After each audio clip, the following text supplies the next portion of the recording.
Bismillahirrahmanirrahim. Assalamualaikum warahmatullahi wabarakatuh. Perkenalkan, nama saya Ulan dengan NIM 1910417051. Saya kelas F jurusan manajemen semester 5. Alhamdulillah, pada kesempatan ini saya akan mempresentasikan jawaban saya yang diampu oleh Bapak Adi Mursalin, SESM, selaku dosen mengampu mata kuliah perilaku konsumen. Adapun soal yang pertama, yaitu apa yang dimaksud dengan perilaku konsumen menurut para ahli? Jelaskan. Menurut Gerard Zellman dan Melian Wildorf, pada tahun 1971, perilaku konsumen definisikan sebagai proses pengambilan keputusan aktivitas individu secara fisik yang dilibatkan dalam proses evaluasi memperoleh penggunaan atau dapat menggunakan barang dan jasa. Soal yang kedua, jelaskan manfaat perilaku konsumen bagi perusahaan. Yang pertama, memberikan, yaitu dapat membeli produk yang dipasarkan, yaitu dapat menjual produk yang dipasarkan secara maksimal. Kedua, memahami konsumen dalam berperilaku konsumen, bertindak dan berpikir agar pemasaran proses yang mampu memasarkan produknya dengan baik. Kemudian, memahami mengapa dan bagaimana konsumen mengambil keputusan sehingga pemasaran atau produsen dapat merancang strategi pemasaran dengan baik. Soal yang ketiga, jelaskan faktor yang mempengaruhi perilaku konsumen dalam melakukan pembelian suatu produk. Yang pertama, faktor pribadi, termasuk dalam minat pendapatan seseorang sebagai konsumen. Kedua, faktor psikologis, meliputi respon individu berdasarkan preferensi sikap terhadap pencapaian secara khusus. Faktor ini juga termasuk preferensi sikap individu tentang kebutuhan sebagai konsumen. Kemudian faktor sosial, meliputi pengaruh ke lingkungan hingga mempengaruhi media sosial terhadap keputusan konsumen. Soal yang keempat, bagaimana faktor pribadi mempengaruhi perilaku konsumen dalam membeli suatu produk? Yang pertama, faktor pribadi termasuk minat dan pendapat seseorang konsumen. Secara khusus, faktor ini juga mempengaruhi oleh faktor demografi seperti usia, budaya, profesi, dan latar belakang yang mempengaruhinya. Soal yang kelima, jelaskan apa yang termasuk faktor psikologis, yaitu berdasarkan persepsi dan sikap terhadap pencapaian. Secara khusus, faktor ini juga termasuk persepsi sikap individu tentang kebutuhan sebagai konsumen. Soal yang keenam, bagaimana psikologis mempengaruhi perilaku konsumen dalam membeli suatu produk, yaitu motivasi, persepsi, dan pembelajaran dan sikap. Soal yang ketujuh, apa yang dimaksud dengan faktor sosial? Adalah faktor yang mempengaruhi oleh orang-orang di sekitar kita, komponen termasuk di dalamnya yang kelompok acuan, keluarga, peran, dan status sosial konsumen. Soal yang ke-8, bagaimana faktor sosial mempengaruhi perilaku konsumen dalam membeli suatu produk? Yang pertama, referensi perilaku seorang dipengaruhi oleh sebagai kelompok keluarga, para anggota keluarga yang memberikan pengaruh yang terhadap perilaku pembelian, peranan, status, kedudukan seorang yang setiap kelompok dapat dijelaskan pengertian dan peranan statusnya. Soal yang ke-9, apa yang dimaksud dengan sikap? Sikap yaitu evaluatif terhadap objek atau orang peristiwa yang mencerminkan perasaan seseorang terhadap sesuatu. Soal yang ke-10, bagaimana sikap konsumen mempengaruhi pilihan konsumen pembelian suatu produk, yaitu faktor kebutuhan, faktor lingkungan, faktor kualitas produk, faktor harga, faktor promosi. Soal yang ke-11, apa yang dimaksud dengan persepsi? Persepsi adalah tingkatan penyusunan mengenali dan menafsirkan informasi secara sensoris guna memberikan gambaran dan pemahaman tentang lingkungan. Soal yang ke-12, bagaimana persepsi mempengaruhi perilaku konsumen dalam membeli suatu produk? Yaitu persepsi perilaku konsumen, yaitu membeli suatu produk yaitu dengan berbagai macam kekurangan produk dan kelebihan yang sangat mempengaruhinya. Soal yang ke-13, informasi apa saja yang bisa diperoleh dari pelaku konsumen, yaitu komplain atau dengan kegiatan atau komplain atau sering sebut kegiatan yang tidak mempengaruhi pada keinginan konsumen untuk membeli suatu produknya. Kemudian pendapatan konsumen dan segmentasi pengelompokan pasar. Soal yang ke-14, jelaskan apa yang dimaksud dengan segmentasi, targeting, dan positioning. Segmentation adalah tahap pembagian pelanggan menjadi subkelompok orang dengan karakteristik dan kebutuhan yang sama. Kemudian targeting adalah penentuan segmen mana yang akan menjadi target pemasaran untuk melakukan langkah yang harus mampu berpikir secara realistis. Kemudian positioning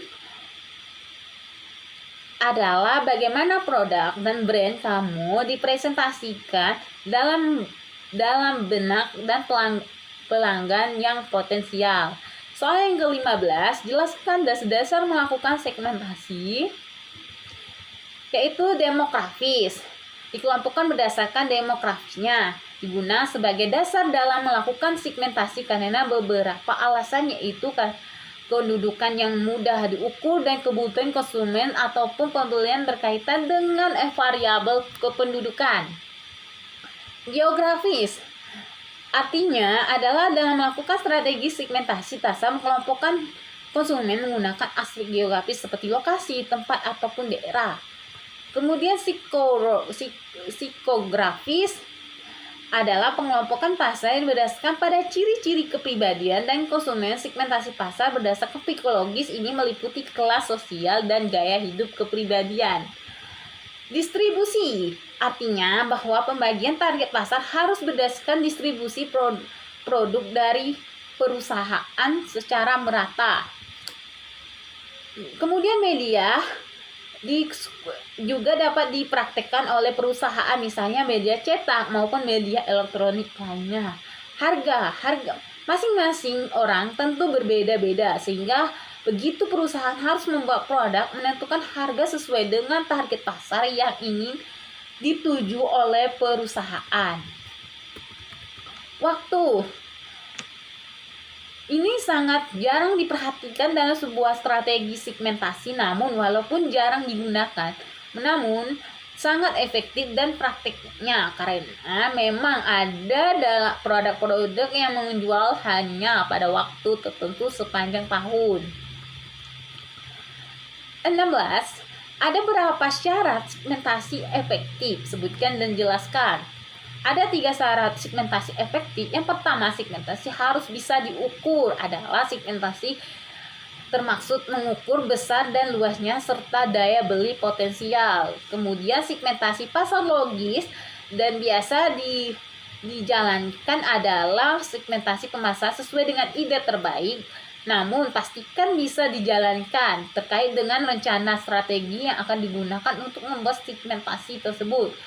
Yang kemudian harus ada target segmentasi yang ingin dicapai, yaitu poin penting yang menjadi target strategi. Pastikan target tersebut masuk akal sehingga bisa tercapai melalui sistem segmentasi. Kemudian lebih heterogen dan targetnya luas, karena jika terlalu sempit, jumlah konsumen lebih sedikit, artinya keuntungan penjualan perusahaan juga sangat kecil. Soal yang ke-17, sebutkan dan jelaskan tingkat segmentasi. Yang pertama, tingkatan pemasaran massal, target seluruh pasar hanya dengan satu kampanye pemasaran. Kedua, variabel produk, target seluruh pasar dengan produk baruannya pemasarannya. Kemudian konsentrasi atau cenderung menargetkan beberapa segmen pasar yang didefinisikan dengan baik.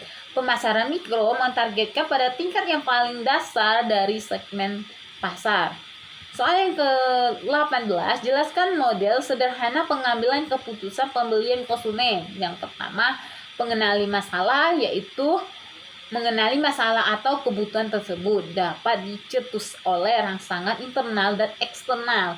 Kemudian pencarian informasi Kebutuhan akan terdorong untuk mencari informasi yang lebih banyak. Menjadi perhatian umum, pemasaran adalah sumber-sumber informasi utama yang menjadi acuan konsumen dan relatif tiap sumber terhadap keputusan pembelian selanjutnya. Yang ke-19, jelaskan motif-motif pembelian menurut Becari 2004, yaitu primary buying motive, yaitu motif untuk membeli yang sebenarnya. Selective buying motive adalah pemilihan terhadap barang. Victoring buying motive adalah selective buying motive yang ditunjuk kepada tempat atau toko tertentu. Pemilihan biasa timbul karena tempat dekat cukup bersedia barang yang pelayanan yang memuaskan. Soal yang ke-20, kriteria yang digunakan konsumen setelah mengambil keputusan akan target pada beberapa faktor sebutkan dan jelaskan. Yang pertama, faktor kebudayaan mempengaruhi secara luas pada perilaku konsumen. Kemudian faktor sosial, konsumen juga mempengaruhi faktor sosial seperti kelompok referensi, keluarga, dan status peranan sosial. Kemudian faktor produksi, kepuasan seorang membeli juga dipengaruhi oleh ciri kepribadian termasuk usia, tahap dahulu hidup, pekerjaan, kondisi ekonomi, gaya hidup, dan konsep diri. Kemudian faktor psikologis, memilih diri seorang juga mempunyai 5 faktor psikologis utama, yaitu motivasi, presensi, belajar, sikap, dan kepribadian, dan kepercayaan diri seseorang. Soal yang ke-21, ada 4 sudut pandang menganalisis pengambilan keputusan konsumen, sebutkan dan jelaskan. Pertama, sudut pandang ekonomis. Pandangan ini melibatkan konsumen sebagai orang yang membuat keputusan secara rasional, berarti para konsumen harus mengetahui secara alternatif produk yang tersedia, harus mampu membuat perangkat dari setiap alternatif yang dilakukan. Kedua, sudut pandang positif adalah berlawanan dari sudut pandang ekonomis. Pada sudut pandang ini mengatakan bahwa jika konsumen pada dasarnya pasrah kepada kepentingan sendiri dan menerima secara pasif usaha promosi pada pemasaran. Yang ketiga, sudut pandang konektif. Sudut pandang ini menganggap bahwa konsumen sebagai kognitif dan sebagai penyelesai masalah. Kemudian yang keempat, sudut pandang emosional, yaitu sudut pandang yang menekankan emosi sebagai pendorong usaha sehingga konsumen membeli suatu produk sesuai dengan perusahaan mendapat barang favoritnya, merupakan salah satu contoh dari sudut pandang emosional. Soal yang ke-22, menurut Coulter 1997, ada beberapa tahap pengambilan suatu keputusan untuk melakukan pembelian sebutkan dan jelaskan. Yang pertama, tahap pengenalan kebutuhan proses pembelian dimulai dari pengenalan kebutuhan pembelian, perasangan adanya pembedaan antara keadaan aktual sejumlah keadaan yang diinginkan. Kedua, tahap pencari informasi. Konsumen bergerak mungkin mencari juga tidak mencari informasi tambahan. Yang ketiga, evaluasi alternatif, yaitu tahap proses keputusan pembelian di mana konsumen menggunakan informasi untuk mengevaluasi berbagai merek alternatif di dalam serangkaian pemilihan. Yang keempat, keputusan pembelian, yaitu tahap proses keputusan di mana konsumen secara aktual melakukan pembelian produk. Yang kelima, berlaku setelah membeli, yaitu tahap proses keputusan membeli, konsumen secara aktual melakukan tindakan yang lebih lanjut setelah membelikan pembelian berdasarkan pada kepuasan atau ketidakpuasan mereka. Soal yang ke-23, apa saja yang saudara dapatkan setelah membaca modul perilaku konsumen? Teori apa saja yang saudara pelajari selama mempelajari modul perilaku konsumen? Setelah saya mempelajari modul perilaku konsumen, yaitu dapat mengerti sedikit memahami dari masing-masing perilaku konsumen yang dimiliki setiap konsumen itu berbeda-beda, mulai dari faktor sosial, psikologis, dan faktor pribadi yang mempengaruhi perilaku konsumen itu sendiri. Soal yang ke-24 yang terakhir, jelaskan tafsir ayat konsumen dan implikasi terhadap pengembangan ekonomi Islam. Yang pertama, ayat itu anjuran untuk tidak berlebih-lebihan dalam berkonsumsi. Hal ini Allah Subhanahu wa Ta'ala berfirman, yang artinya, hai anak Adam, pakailah pakaianmu yang indah di setiap memasuki masjid, dan makan minumlah, janganlah berlebihan, sesungguhnya Allah tidak menyukai orang-orang yang berlebihan. Keadilan prinsip ini mengandung arti yang sangat Kemudian prinsip keadilan mengandung arti yang sangat penting mengenai pencarian rezeki secara halal tidak dilarang oleh ajaran Islam, dan soal makan dan minum yang terlarang adalah darah daging binatang yang telah mati. Kemudian ada namanya prinsip kebersihan yang tercantum dalam kitab suci Al-Quran maupun sunnah tentang makanan harus baik dan cocok untuk dimakan, tidak kotor atau menjijikkan sehingga merusak selera makan. Karena itu tidak semua yang diperkenankan boleh dimakan dan minum, dan semua keadaan dari semua yang diperoleh makan dan minum yang bersih dan dapat bermanfaat bagi kesehatan tubuh manusia. Sekian dari jawaban saya. Apabila ada kata ataupun tutur kata yang kurang berkenan, saya mohon maaf. Saya akhiri. Wabillahi taufiq wal hidayah. Wassalamualaikum warahmatullahi wabarakatuh. Terima kasih.